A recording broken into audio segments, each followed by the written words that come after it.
Access a live monitor to see the status of the compressor. Press the top two buttons simultaneously.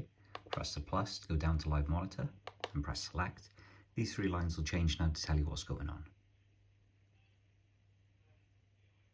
So this now says heating compressor blocked, and because it shows no other fault, this usually indicates that we're in anti-cycling time. So we can keep pressing next.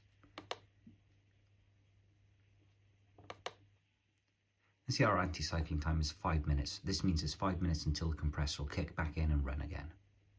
Heating pre-run is the pre-run checks before the heat pump fires up to start the heating cycle. Heating compressor active means that the heat pump is now running, producing heat for the heating system. Heating compressor shutdown means that the heating demand has been met and the compressor is now switched off. Heating overrun means that the heating demand has currently been met, the compressor is switched off, the circulation pump and fan will continue to run for a short period.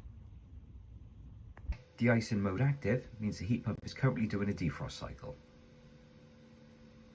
Domestic hot water pre-run is the pre-run checks before we run up the hot water cycle. Domestic hot water compressor active shows that the heat pump is now running, producing hot water to charge up the cylinder. Compressor blocked, building circuit flow rate too low, usually means that you've got debris in your particle filter. Give that a quick clean, press the reset button, and you're good to go. Standby means that there's no current demand on the heating, hot water or cooling circuits. This does not indicate a fault.